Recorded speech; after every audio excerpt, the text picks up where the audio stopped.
Estamos acá en el Guadual del Jardín Botánico de Medellín.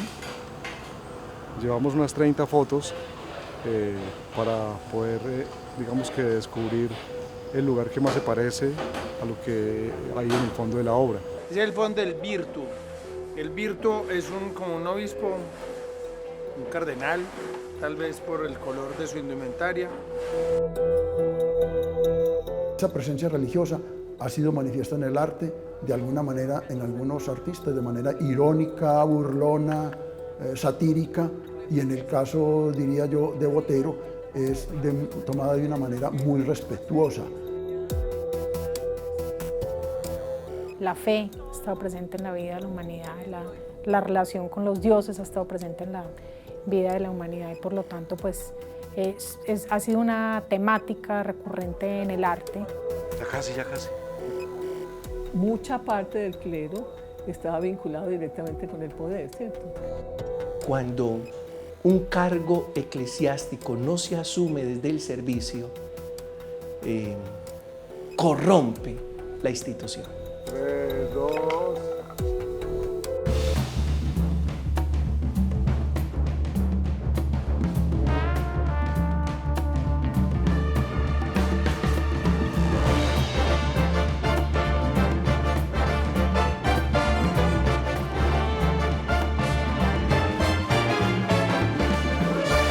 Esta pintura es seguramente presenta una de las imágenes más esféricas en la obra de Botero. Es un retrato hecho en óleo sobre tela. En el óleo podemos apreciar algo que se llama permanencia. Esta permanencia tiene que ver con la resistencia del pigmento y del óleo a la luz con el transcurrir de los años. Botero no pinta gordos, Botero hace figuras esféricas. Que Botero conscientemente hace que en las pinturas uno recuerde que no está viendo el mundo, está viendo la versión que tiene Botero del mundo. En Virtu, en esta pintura, se refuerza ese elemento de lo volumétrico, se refuerza además con el hecho de que en la parte de atrás, el fondo del cuadro está dado por una serie de árboles, de troncos de árboles perpendiculares que cortan la mirada, ¿no es cierto?, que cortan la profundidad.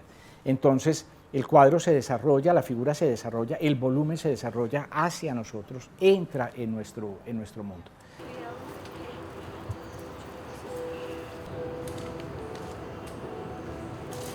Esta foto, lo que estamos buscando acá es para la obra Virtuo. Es el fondo del Virtu. El Virtu es como un obispo, un cardenal, tal vez por el color de su indumentaria. Está como en un bosque. Y fuimos a tomar fotos a bosques. Lo hicimos en un guadual, lo intentamos en una pinera y no nos daba porque es que uno, porque el fondo es muy claro y nos daba demasiada trama atrás, y dos, porque no había de pronto el guadual sí nos daba más trama, o sea, como más complejidad en el encuentro de los palitos. La pinera no nos lo daba, pero la guadua, digamos que lo que hay en la pintura no es guadua. No es guadua por el grosor del palo, entonces nos quedaba como muy falso. Entonces lo que decidimos fue hacer en escenografía la trama de atrás, que supuestamente es un bosque. La fe ha estado presente en la vida de la humanidad, la relación con los dioses ha estado presente en la vida de la humanidad y por lo tanto pues, ha sido una temática recurrente en el arte. Esa presencia religiosa ha sido manifiesta en el arte, de alguna manera, en algunos artistas, de manera irónica, burlona, satírica, y en el caso, diría yo, de Botero, es tomada de una manera muy respetuosa. Virtuo encarna y simboliza toda esa estructura, de hecho piramidal, donde está construida una sociedad. En especial, en sociedades que son altamente religiosas y están estructuradas bajo esos preceptos. Entonces es más que una figura, es más que un ser humano o es más que un retrato, dispuesto en una escena pictórica. Siempre cuando uno mira una pintura, mira una obra de arte, siempre la invitación es ir más allá. Pero a mí me parece que lo que a Botero le fascina de este personaje es el color. Es la posibilidad de pintar ese contraste de blanco y rojo, digamos, tan intenso que hay aquí, que es ese elemento el que le interesa. El mejor dibujante, el mejor colorista, el mejor compositor, la forma de componer él, de repartir los personajes, los elementos secundarios, terciarios de una composición, de una ambientación. Ustedes saben de eso. Eso, él es el maestro. Ellos no tienen como tanta expresión, entonces como solamente buscarle las facciones, sacarle las facciones a él, para que se le vean lo más parecido a él. Y ya como tranquilo. La línea es un poquito más, digamos, más terracota o terracota tirando a rojo y después se difumina con otro un poquito más carne. Pero no necesariamente es una crítica a la religión, como es esa presencia, ¿cierto?, de ese elemento, de ese integrante propio de nuestra sociedad colombiana y de nuestras sociedades de diferentes maneras. Esta pintura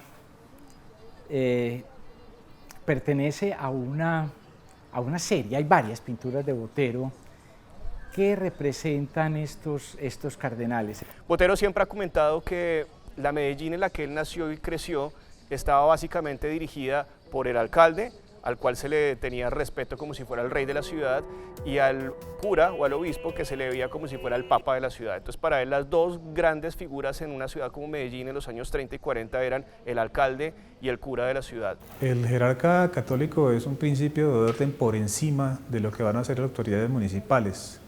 Es, digamos, el rector moral, es el rector espiritual, es el que responde a las dudas sobre el deber ser de las relaciones entre las personas. Creo que el cuadro de Botero llama la atención sobre eso, sobre el poder que ha tenido la Iglesia, especialmente en Antioquia.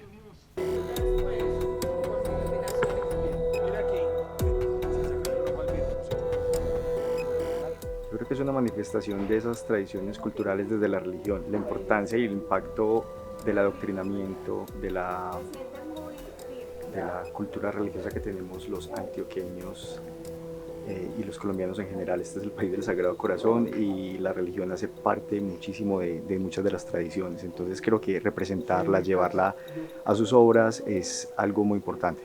Antioquia dependía de Popayán, del Cauca. Y alguna vez vino un obispo del Cauca que ahí se mata y no volvió nadie por aquí. Entonces se hicieron curas, las casas tenían el cura, la monja. Y tener entonces un familiar que fuera ordenado sacerdote, se suponía que era como una manera de reiterar precisamente que uno creía en ese orden espiritual. De esa manera no pagaban tampoco diezmos y podían hacer una gruta. Y que uno estaba contribuyendo como con, entre comillas, un servicio eclesial paralelo al servicio militar. Uno ser católico es muy importante tener ante ti la imagen del representante de Cristo. Yo soy un presbítero. Después de los presbíteros están los obispos. Después de los obispos están los cardenales. Y nosotros tuvimos la suerte de tener un paisano de Sopetrán, el cardenal Castellón, de ser el segundo a bordo. Y después está el Papa. Porque el cardenal Castellón participó en la elección de Juan Pablo I y Juan Pablo II. Y fue el segundo a bordo de Juan Pablo.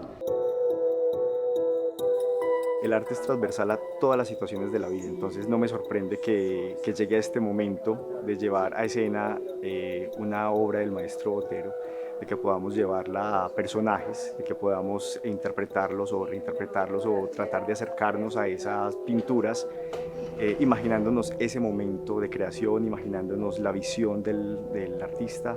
Ellos, sin intervenir en política, le han servido mucho a la política colombiana. Cuando cayó Rojas Pinilla, que el pueblo lo tumbó, la Iglesia Católica jugó un papel esencial. Los estados teocráticos tipo Arabia Saudita se parecen más a Colombia que Francia, porque precisamente la idea del papel de las mujeres, el papel del orden moral es central para lo que se considera la forma de socializar. Donde aquí, por ejemplo, personajes como Monseñor Builes hicieron y deshicieron en la historia de Colombia. Decía en el púlpito que matar liberal no era pecado, ¿cierto? Entonces realmente era mucha parte del clero estaba vinculado directamente con el poder, ¿cierto? Y todo les era perdonado porque eran sacerdotes, eran enviados de Dios. Hasta el siglo IV todo iba muy bien. Constantino hace una jugada política y convierte la religión cristiana como la religión oficial del imperio. Y yo creo, no sé si decir esto, bueno, lo voy a decir en aras de la verdad. Yo creo que Roma evangelizó el cristianismo y el cristianismo no evangelizó a Roma. Yo creo que el imperio le terminó pegando muchos vicios al cristianismo, cuando era el cristianismo el que tenía que contagiar las virtudes de la propuesta de Jesús al imperio romano. No se le ve, esta manga se le ve, está muy ancha, a veces se le ve como ceñida.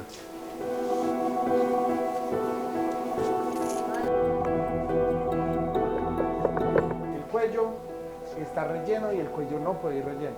Si usted quiere sombrar atrás, sí son muy... ¿El báculo no hay que levantarlo un poquito, Gabo? Ya voy a mirar con respecto a la foto. Las iglesias de todos modos también empezaron a dejar de tener la importancia en cuanto a las decisiones, por ejemplo. Y con la cuestión física también empiezan a aparecer otras opciones que me parece totalmente importante, ¿cierto? Que no era vivir con el fanatismo, sino con otras aperturas. En la Asamblea Nacional Constituyente de la que yo hice parte, se declaró un país laico.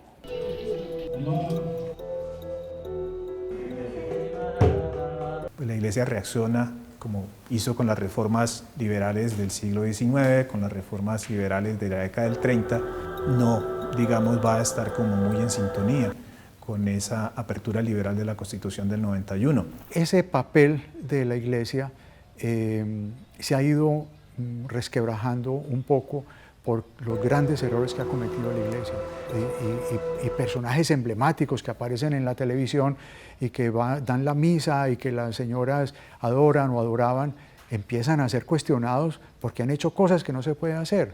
Que pues obviamente no definen al 100% de la institución.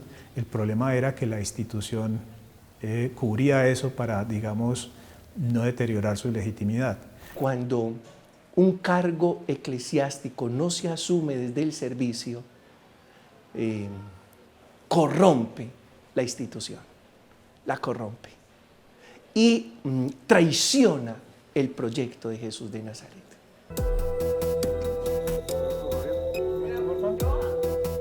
Detrás de una sola foto, como lo decía Diana, tiene que haber mucha planeación. Es importante tener en cuenta los tiempos, porque no solamente es tener en cuenta el tiempo del fotógrafo, es importante tener planimetrías que se han trazado desde días anteriores dentro del estudio. Y el tema de producción a veces es como el más escondido, pero el que más sufre. Y no estoy hablando solamente de producción, de hacer un cronograma, de hacer una planeación, sino la producción de campo, la producción de organizar la locación, la producción de cada detalle. Y eso se desconoce de cada fotografía, es verdad. Y cada fotografía tiene miles de piecitas que tuvimos que caminar y ha sido un equipo bastante grande y yo creo que con un esfuerzo bien fuerte de parte de Telemedellín para poder reunir a todos estos, no solo artistas, sino también profesionales del audiovisual y del arte. El pueblo colombiano ha sido muy católico. Desde los españoles nos trajeron la religión. Y Antioquia es la región, yo diría que más atrasada políticamente, ideológicamente, es donde más se aferran las personas a las tradiciones. Y ese catolicismo llevó a lo que se denominó el capitalismo paternalista, donde las empresas se preocupaban porque los niños hicieran la primera comunión, porque los obreros se casaran, porque bendijeran la industria. Aquí hay un catolicismo antioqueño. Aunque la gente asume que la iglesia es de los templos, de las puertas para adentro, en sus valores y en su etos sigue siendo profundamente católica. No está definido como sujeto de derecho, sino como sujeto moral. Yo soy muy católico, muy creyente. Dios me ha salvado en muchas oportunidades y por eso quiero la religión católica y quiero al pueblo colombiano como católico. Una relación necesaria que sigue existiendo, digamos, entre los hombres, entre las personas y la religión, entre las familias y la fe, entre todo ese deseo de que nos vaya mejor y cómo hacemos para que nos vaya mejor con la ayuda de alguien más. El ser humano siempre necesita asirse a algo a partir de lo cual tomar sus propias decisiones, como que consulta en secreto o interiormente con una voz que ya no llamamos si es el cristianismo, si es el catolicismo, si es el judaísmo, cualquier otro tipo de religión, pero siempre necesitamos como hacernos a algo exterior a nosotros para poder tomar nuestras decisiones en el rumbo de la vida, digámoslo. Yo creo que el Espíritu Santo trabaja, inspira científicos, inspira artistas, y Fernando Botero es un hombre, digamos que es un recipiente donde el Espíritu sopló de manera extraordinaria. Mírame aquí. Cabeza así, exacto. 3, 2.